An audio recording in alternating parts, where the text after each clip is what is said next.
আজ আমাদের এই জায়গায় যে প্রধান বক্তার আগমন হয়েছে, এই জায়গায় যত মাহফিল হয়েছে, বৃক্ষ তোমার নাম কি ফলে পরিচয়, তাই না?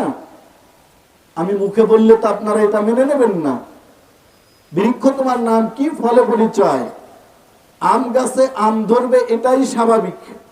কেউ যদি নিম গাছ লাগায়া ল্যাংড়া আম খাওয়ার আশা করে, সে যেমন বোকা, বিয়ে না করে শ্বশুর বাড়ি যাওয়ার আশা যে করে সেও তেমন বোকা।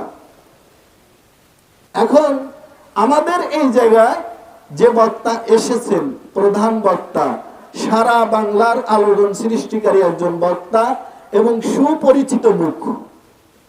সুপরিচিত মুখ। ঢাকা যাত্রাবাড়ি থেকে আপনার দাওরা কমপ্লিট করছে, যেটা আমাদের বাংলাদেশের একটা বড় একটা মাদ্রাসা। আমাদের মুরব্বী মাহমুদ হাসান সাহেবের মাদ্রাসা। ওই মাদ্রাসা থেকে ইফতা শেষ করছে, দাওরা হাদিস শেষ করছে এবং আদব শেষ করছে। এবং এখন তিনি আছেন ঢাকা জাতীয় কেন্দ্রীয় মসজিদ আকসাবার, ঢাকা। আপনারা তার বয়ান শুনলেই বুঝতে পারবেন আসলে আমি কি এটা আপনাদের সামনে হকারি করলাম নাকি আসলে সত্য বললাম। আমি আশা রাখি যে আমার কথার সত্যতা থাকবে। এজন্য আমরা কেহ বয়ান শেষ না করে যাব না ইনশাল্লাহ, ঠিক না? একটু আল্লাহকে হাত উঠায় দেখি।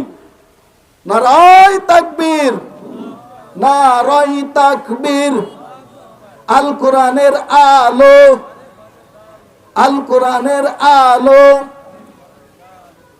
ঘরে ঘরে জালো।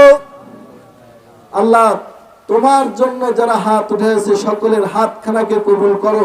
এই হাতের ওসিলায় সকলকে কিয়ামতের ময়দানে জাহান্নামের আগুন থেকে বাঁচায় জান্নাত দান করে দিও।